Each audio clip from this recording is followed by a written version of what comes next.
The Battle of Five Armies is going to be astonishing. Film 3 I'm actually enjoying. I think it's the best of the three. There's a hell of a lot of action.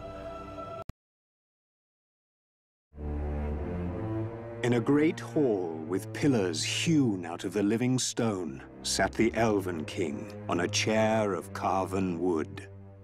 In the book, Thranduil is not fully drawn, so to speak, as a character.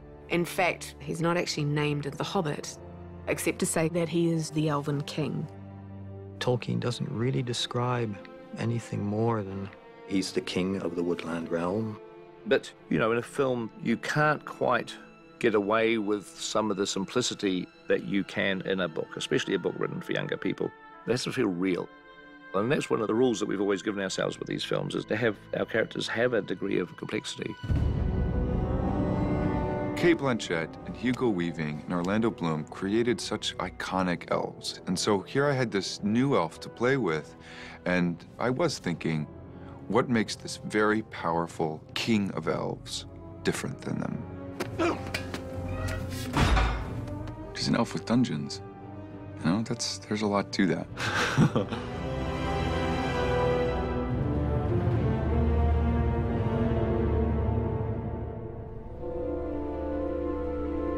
One of the screenwriter's strengths in this film is to actually remain faithful to what's in the book, but nevertheless add all those dimensions to characters like Thranduil. As filmmakers, we take our clues from Tolkien, obviously. We take our guidance from the book. The king's cave was his palace, and the strong place of his treasure, and the fortress of his people against their enemies. Thranduil's underground kingdom in the forest is really an echo or a parallel to this elven king Thingol, who's featured in Tolkien's earlier stories. And Thingol lived in a hill underground in this amazing guarded realm called Menegroth. For the woodland realm, we chose to take that a little bit further and create this king who is now literally in a state where his people are shut off from the outside world. No one enters this kingdom, and no one leaves it. If the Elf King had a weakness, it was for treasure, especially for silver and white gems. And so that became an interesting idea. It was like, okay, where did this come from? The Elven King, the character himself, is inspired by a character from Tolkien's earlier writings, King Thingol Greycloak. Thingol, also like Thranduil, has his weaknesses, and one of them is passion for the jewels, and that was a kind of recurring theme in Tolkien's writing.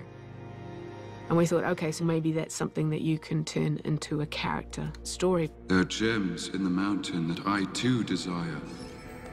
White gems of pure starlight. Because we needed to know why he would march upon that mountain without it feeling greedy. So what we decided was that these gems had a meaning for him. The heirlooms of my people are not lightly forsaken. In ancient days, they had had wars with some of the dwarves, whom they accused of stealing their treasure. We've seen all of that in earlier writings that predate The Hobbit. King Thingol had a great quarrel with the dwarves, which is what Tolkien referred to in The Hobbit. Thingol arranges for the dwarves to make a necklace for him, but then there is a dispute over payment and ownership. Now, there's some real contention as to what exactly happened, but the dwarves actually went in and killed Thingol in his own halls. In revenge, the elves go after the dwarves, and they wipe these guys out.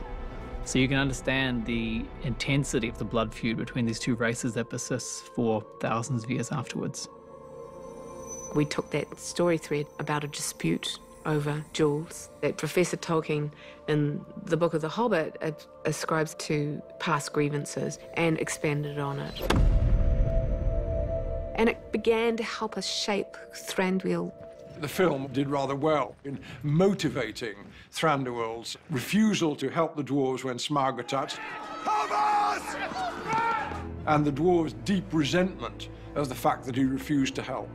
Well, that's not in the book, but it is, I think, quite consistent with the way that Tolkien presents the elves in particular.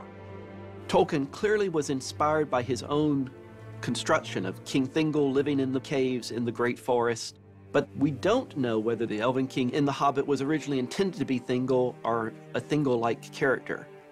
And it's not until he starts writing the sequel that he decides, no, this is a new character. We find out his name in The Lord of the Rings when we meet his son, Legolas Greenleaf. Maigovanen, Legolas Thranduilon. Govannas Vingwenenle, Haldir Olorien.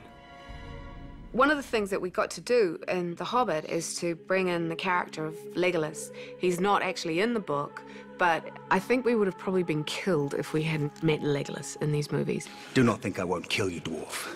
It's highly likely that Legolas was still living at home with his dad at the events of The Hobbit, and why not have him part of the story, taking advantage of the fact that we have now the full picture of Tolkien's family tree, as it were. One of the things that was interesting for me about Legolas being a part of The Hobbit was for me to get to go back and create a backstory for Legolas, and particularly the father-son relationship. Why did you do that? You promised to set him free. And I did. Thranduil is really a very complex character, you know. He's an elf with an axe to grind, you know, which is normally a dwarf's job, right? Stay here, if you will, and rot. 100 years is a mere blink in the life of an elf. You get the sense when you meet Thranduil that his agendas are so obviously distinct and his superiority is so evident that there's something frightening, and that's a different quality that we haven't seen before in an elven leader. Thranduil is nefarious, he's duplicitous, he's a commanding individual. All of these elements you would think inform a very clarifying view of a character. They don't. They just make it more and more complex to find that beautiful and refined piece of design that is going to perfectly represent that individual. We explored all kinds of different ideas for Thranduil back in the days with Guillermo del Toro in the beginning. And one was an Orientalist kind of influence that was coming through in terms of headdresses, in terms of makeup, in terms of costuming. Some of the ideas I was playing with, because we were sort of pushing this more Orientalist sort of idea, was he's obviously someone really quite stone cold, quite imposing and intimidating, that would have sort of a mantle that could have a slightly armoured feel to it, and a crown that was kind of sort of dangerous looking, quite spiny. We even started playing around with the idea of painting tattoos on their skin, like with the henna painting in some cultures where they paint pattern work onto themselves as a decorative device. A lot of kooky ideas were cooked up early on because Guillermo inspires people to really go laterally and think broadly. Of course, when Pete came on board, it was important that every character in the movie now complemented his vision for his film. And that required us to revisit the elves. And have you got any thoughts of an actor that we could base them on? Not that you may have cast someone, but even someone that we could design around body type. Casting elves is honestly a nightmare. I mean, there's no point casting an elf if he looks like he's 55 years old or 60 years old. But at the same time, you can't have an 18-year-old, beautiful, fresh-faced person playing a 1,000-year-old elf. I mean, elves are immortal. So that's always our problem. And we had seen Lee Pace in a movie called The Fall. He was really quite remarkable in that film. When it came to looking for Thranduil, we remembered Lee, and we met him in New York on a casting trip. That week, I was so kind of excited to meet with them. I'm such a huge fan of the Lord of the Rings series that, you know, I kind of rewatched them all. I got the director's cut, watched that, watched all the documentaries, and kind of just put myself in Middle-earth. How far did they travel? Well, we tracked them as far as the Great Oak Clearing. And there you killed them? Yes, my lord. You killed them all? You did not think to keep one of them alive? It was dark. We were outnumbered. I don't care if you were fighting alone in blind. I do not accept incompetence from a captain of my guard. Lee had that gravity. He had a sense that he could be 1,000 years old, he could be immortal, but also that he had lived. He had lived a long life, he had seen a lot, and he had been through a lot. And that Lee really brought that feeling to the role. Ytterl, my fighter, my golden-eyed assassin. You have skill and cunning. You could go far. Thranduil in my mind, started out as kind of the anti-Elrond. He doesn't sit and have conversations with wizards about the best possible course of action to benefit Middle-earth as a whole. He's just out for pursuing his own agenda. And so where Elrond is very simple and elegant in his costumery, with Thranduil we had the opportunity to actually go quite elaborate and fanciful. Conceptually, you know, his look, it was really hard to get right. He is a king born and bred. Everything that was being drawn initially was trying to add that to him, when actually he doesn't need it. There was kind of an aha moment when Philippa said, you know, you want to think about this guy as a rock star. And instead of buttoning him up, let's open his neckline and let's give him an arrogance, but also a kind of a self-assured cockiness. And I kept going on and on and on about this, and it was like, you know, the really great designers, it's like the simplicity of a great suit. And I came across an image of Tom Ford. Tom Ford is the American designer who turned Gucci around, and he just looks so cool, lounging out on a chair. And I mean lounging, I mean like really lounging, like hanging out on one side, legs off to the other. And I was like, that's Thranduil. In the next pieces of artwork that I did, I changed the way he was sitting on his throne in my pictures to sort of throwing himself around a little bit more. And that suddenly gave us a window into this character. And the costume design kind of took off from there. Sometimes you design costumes before you know who the actor is. You might be designing for someone in your mind that's 6'4" and in walks someone 5'6". So anyway, with Lee, what you get is exactly what you want physically, because he's tall and handsome and he's got the best shoulders to hang a costume on. God, that orange is just... Yummy. Yeah. The orange looks bold. phenomenal. He's money, this elf king. I mean, it really is a fun character to dress up. Amazing. Working with Lee Pace was wonderful because he definitely wears clothes incredibly well. He's got a great presence and he also moves incredibly well, all adding to that movement of the King of the Elves. The source comes from here. Yes! That's the power. Thranduil really had this burning, threatening presence, but he really had to just rein everything in. So it was like this tornado that he was pulling back from just unleashing. Why do I see myself going? Elven movement training that we've done with Terry has kind of given me my entire character. It's not even about movement as much as it is about thought. Kind of like as the wind and the ocean pulls and pushes, it's like that's how they move through space. You're riding these waves. It's like you're surfing. It's like you're surfing through space and you get to go, whoa, here's another wave. Yeah. Terry was great. When I got back to The Hobbit, it had been 10, 12 years. He brought me back to my inner elf. When Orlando first came in Lord of the Rings, I mean, he's the elf that we all know. We didn't have a movements coach like Terry. So Orlando, being the first elf, he had to create an elvish trademark. There was a sort of cat-like grace and presence, agility, constantly aware. All of those things that basically gave me the sense of being an immortal being. After 10 years of living my life, coming back to that kind of centered place of Legolas was really actually kind of wonderful. On the breath, feel it come from your center. The way Terry kind of cracked into this elven movement is that it's not just kind of a Zen peacefulness, it's like a relaxed engagement. Let it be like a piss shiver that it almost lifts you up. Yeah. Okay? Piss shiver. I don't even know what a piss shiver is. All right, guys. We're gonna do some of the hardest shit there is. All right. See how when you get out of your head, when you get out of the zone, it's shit? Yeah, see that? It's all about... It's the piss shiver. It's killing us. When Orlando and Lee worked together, it was really helpful because it's a father-son relationship, and it was just nice to have them connect in a very private space before they get on set, because then they have that history. Ah, Legolas, hun hero.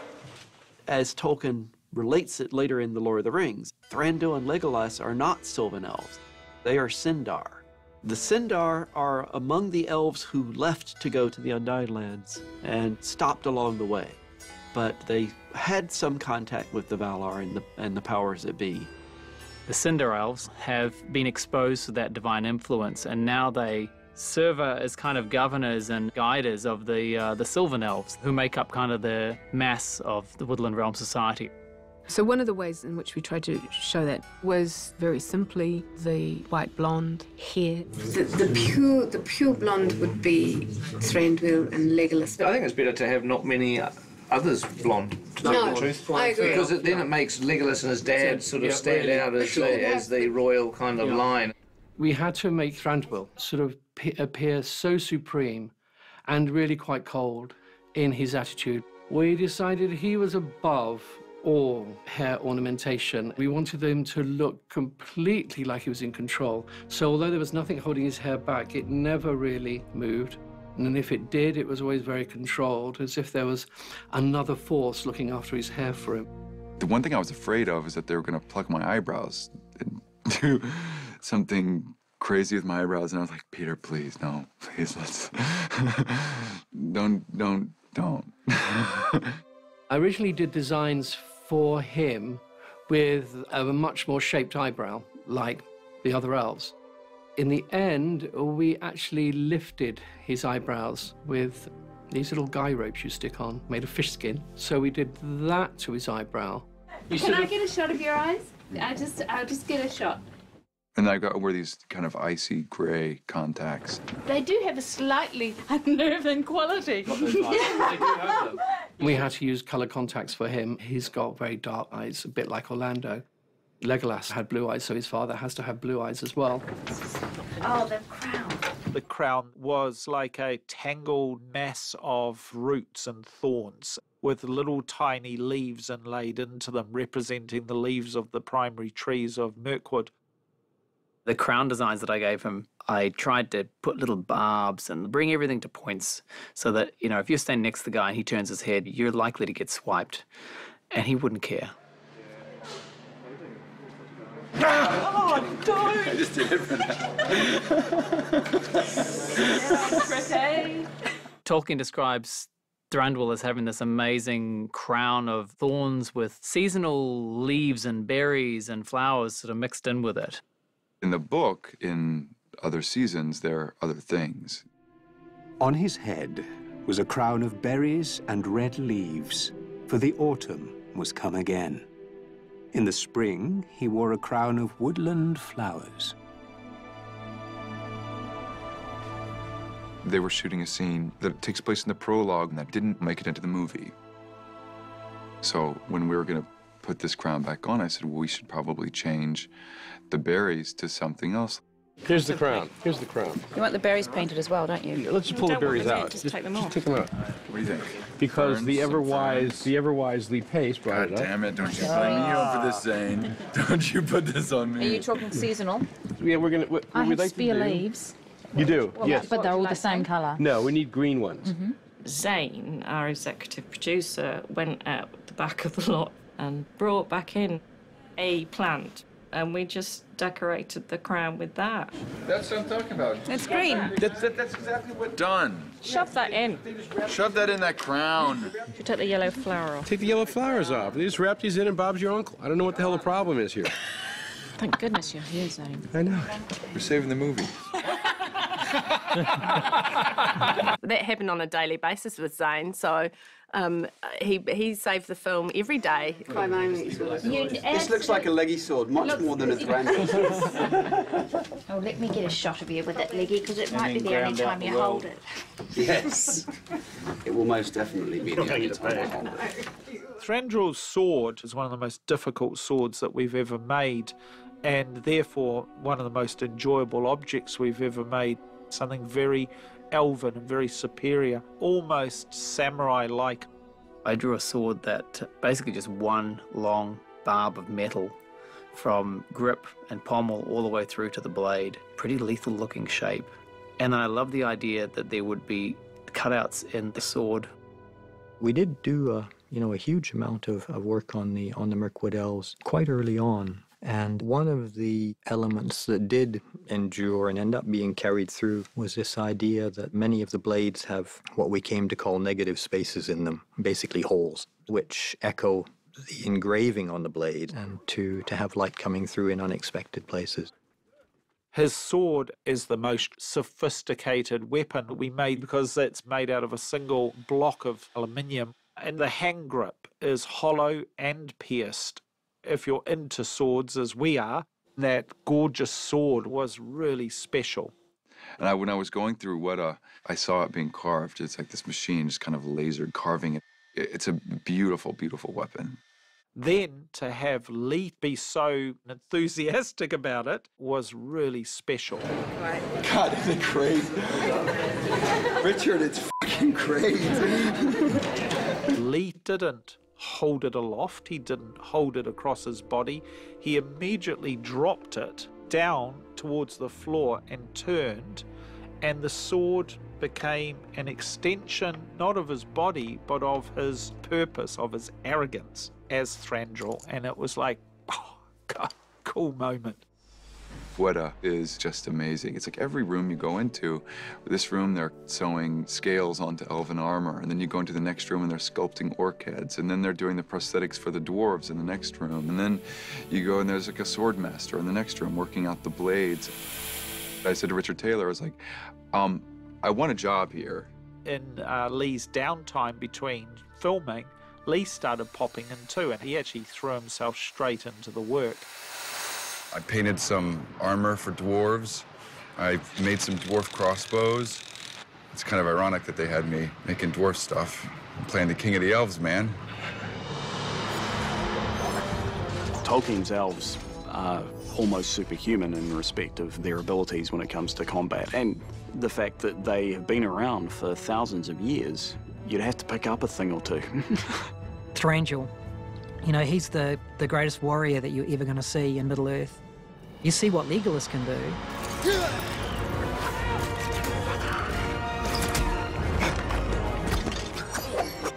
So the challenge now is, well, here's his dad. One day Pete called us all together, and the subject was Thranduil and his fighting style. That's all right, just come and sit down then. We originally wanted him to be this all-action, all-flying, all-jumping, all-kung-fu expert type fighter.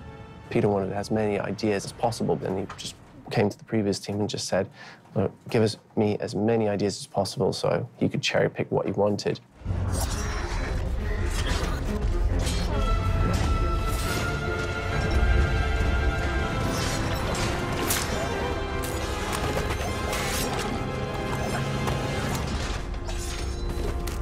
It was forefront in our minds that the father to Legolas would have an even more dynamic and extraordinary fighting style. But the more the conversations evolved, the more clear it became that because of who Thranduil is as a character, as we saw him develop through the movies, he needed a much greater level of heightened efficiency. So less is better. So yeah, not as flamboyant as Legolas. Yeah, I think the jumping and the swinging probably not so much with Thranduil. He's more just deadly with these two swords, like a couple of razor blades slicing through the orcs.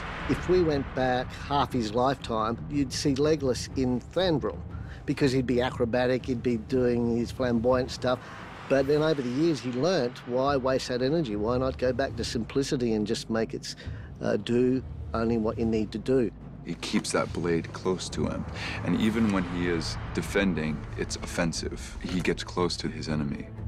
A lot of that fight stuff was Zor Lee, who wanted to do everything of his own. I mean, he was so dedicated into putting that time into learning to use both swords. And your hand comes to the outside of your shoulder. Oh. That's it. Fast as you can. That's all you have to do. Good.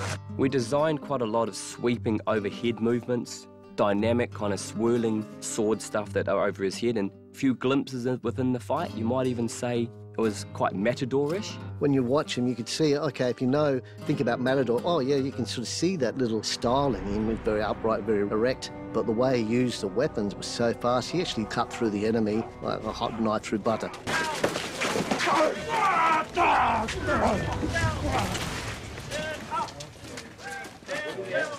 Stay there, mate.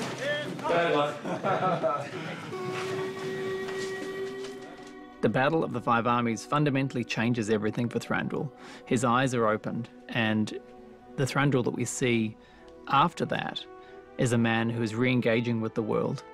Your key characters, you want to feel that at the end of your story, they're not the same as they were at the beginning. And we've tried to do that with Thranduil. When we were developing and writing and structuring the films, we had a backstory for these white gems that he literally goes to war over. And we thought, okay, these gems were made and fashioned for his wife, and that she never got to wear them. I know an elf lord who will pay a pretty price for these. He had lost his great love, his wife, which is why Thranduil wants the diamonds, and he is willing to go to war for them. There's a necklace in that mountain. White gems strung upon silver. I want it retrieved. It's also one of the reasons that he's withdrawn from the world in the northern reaches of Mirkwood is because he's suffered such great loss. The Elven Gate. Thranduil built this beautiful statue in memory of her and had it placed at the entrance to Mirkwood, which is really the entrance to his realm. There is no grave, no memory. In the books, we never hear anything about Legolas's mother. We imagine that she was lost to him. The ancient kingdom of Angmar. My mother died there. My father does not speak of it. By the time you get to the Battle of the Five Armies, you get a sense at the end, certainly, of a character who's beginning to soften. Why does it hurt so much? When Tauriel loses Keely, there is very much a connection, you know, of what that loss is about. Her pain, her having loved, makes him see what he has become. And it awakens something inside of him. Sympathy, kindness. And those are coming back to someone who we've only ever seen as quite detached and cold. And he actually realizes he's stuffed up so badly that he's damaged his relationship with his son. Those gems were not all your wife left you, my friend. She left you a son. Tell me, which would she have you value more? We always like to imagine, as part of a backstory, that she died defending her child, because that's one of his last lines to Legolas. Your mother loved you more than anyone, more than life. Thranduil began to realize that son, that living, breathing child, is far more important and valuable than those cold white gems. But he now knows that he's going to have to let his son go. Where will you go? I do not know. Go north. Find the Dunedain. I wrote that scene invoking Aragorn. I never thought it would get shot. I thought this has got nothing to do with anything. It's just utter geekdom. And I showed it to Pete and Fran, and they both immediately went, yeah, love it. Let's do it. There's a young ranger amongst them. You should meet him. When Thranduil says to Legolas, go and find this ranger, he's speaking the truth with the prescience that elves have, but also, I think, his own wish that his own son, you know, might in fact surpass his own deeds. His father, Arathon, was a good man. His son might grow to be a great one. He's also acknowledging greatness in Legolas and acknowledging that his son may be a wiser man than he is. It was an expression of love and apology, I guess. That was the moment that my story is nicely brought to a close as a character that would leave the Mirkwood realm to be a part of the Fellowship of the Ring. I think it's important to realize that we also have Thranduil, who is now ready to play his part. It's there in the background of Lord of the Rings, in the appendices. During the War of the Ring, while Minas Tirith is being assailed in the south, Sauron sends forces against the elven realms of the north. Thranduil and his army of elves repel the orcs that attack Mirkwood. Basically, they tie up a huge amount of Sauron's resources and they prevent the North from falling. Thranduil is now a character going forward with a sense of purpose that is not motivated by loss or by personal gain, but by a genuine desire to help. He's a totally different character to the one that we met in the beginning of The Hobbit.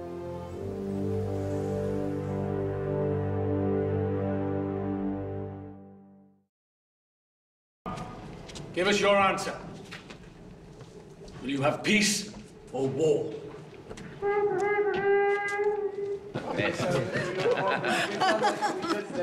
Curse the wizard who forced you on our company. Ian, save his life. Oh, you got the book. Oh, no. Never too late for the book. Never too late for the book. No, of course. The screenplay writers follow Tolkien's intention very closely indeed. So it didn't seem... If you don't like my burglar, please don't damage him. Is it in the book? ...feeling of the scene as Tolkien had written it, and that in fact, perhaps the way... We started with Thorin's side, so that was all on, you know, one set, getting all the dwarves on the top of the wall. They were there all day up on the battlements, and we were just there for eye lines and to say our lines. The return of the Arkenstone for what was promised. Down at the bottom of the ramparts was a table with Ian and Lee and Luke and a spread of party food. Oh, yeah, we had a full-on crackers and crisps and grapes and cheese. All it was missing was Pinot Noir. We were very happy there all day. And then we would look up, and there were all these dwarves along the wall, and they had, like, Volkswagens of costume, wind blowing in their face. And then there we are, sitting there, eating from our cheese plate. Sort of fed the anger that the dwarves were feeling. I will kill you! Upon my oath, I will kill you all! Your oath means nothing. I have heard enough. And then we did our side of that scene where we stand below the ramparts of Erebor and we're trying to negotiate a peace with Thorin. I ride in on an elk played by a horse named Moose. By coincidence, the horse he rode in, its actual name was Moose, which was kind of funny because we later on replaced him with an elk. Moose is the biggest horse in New Zealand. Huge Shire horse. He's like 18 hands high. That was his first time on set, too. He shit all over the place. That's what I did on my first time on set. I had this one day when I was shooting with him where when I would say my line, he could feel it coming and would start kind of moving out of his mark, and it would never fail. I would say the first, what was the line? I would say, we have come to tell you, and then he would start moving. We have come to tell you, payment of your debt to the man has been offered and accepted. I think you're on to Australia. Payment of your debt has been offered and accepted. To the same spot each time. We have come to tell you payment of your debt has been offered. And you can set your watch by now. It's unbelievable. Smooth. Far you can go, especially when suddenly Thorin's talking to a horse's ass. Is he objecting to the dialogue? It's the word offered. Can we come up with a different word? Maybe he's objecting to the performance. This is what happens when you guys can't control your horses, you see. We take them away from you. So, Lee, you should be doing that. We were demoted and also having to move like you are on the horse. So, yeah, there were moments when we weren't on the horse and we had to pretend we were. It happens a lot.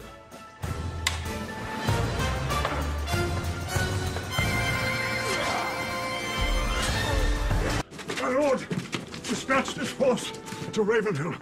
I turned up with my old stuff, which had been destroyed. Well, that wouldn't do, and I don't know who pointed it out to me, but someone who was more on the ball than I. That day was having a bit of an off day, obviously. One of the art department guys. By Thranduil!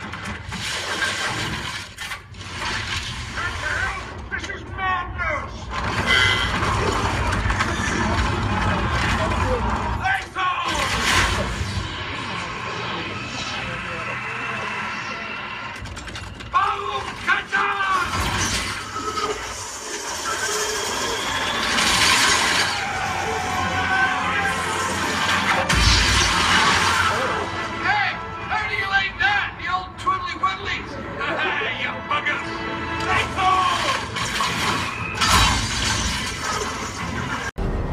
Why show his hand now? Because we forced him. Go north. Find the Dunedain.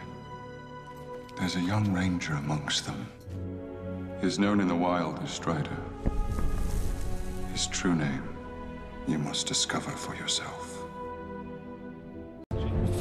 They were shooting a scene in Erebor where Thorin holds up a necklace. The white gems of Lascalan. Because he had a shot in mind when Thorin kind of throws the necklace to the side and the gems would kind of spray towards camera. And Peter spent the morning sorting through all of these gems to get only the little tiny white ones. It's something I enjoy doing. I could do this all day long. It's got thousands of them. He is having a good time. He loves it. And everyone sees that. Why him? Take me instead. Just huge ropes of snot. No! Unto earth, eternal sleep. Under mountain, under stone. Under mountain, under stone. I mean, that's what he's about. Sharing his thought and emotion with you. I mean, he does it with Shakespeare and he does it with Tolkien. Through all the lands, let it be known. The king is dead. A day and keep our spirits high. So putting Lee Pace, Ian McKellen, and myself and Martin Freeman in a tent together, you know, you're just asking for trouble, really. Yeah. Just do one kind of thing. Yes. Like that. Just like that. Can you be my hand up?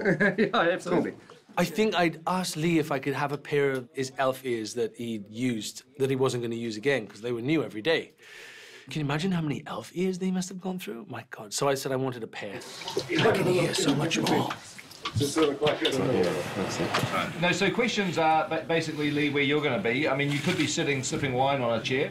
It's so funny. All I do in this movie is sit. I sit on my throne. I sit on my chair in the tent. I sit on my horse. But Luke, I think, has never once sat down. Well, I haven't sat down. He's going through windows. He's running across rooftops. He's always active in this movie. We did. All right, so we're just going to say a temporary farewell to Lee. So there's your chair back. And chairs can be purchased at the door on your way out. My old joke, it always works. That's for you to practice with. That's heavy. Yeah. Is that what I think it is? Yeah. That is And don't forget to bring it back next year so we can. Need it for the so we'll need it for pickup. Need it for the filming? No, it's a joke. It's a joke. Thank you, all of you. I've loved getting to know you. It's been an incredible experience.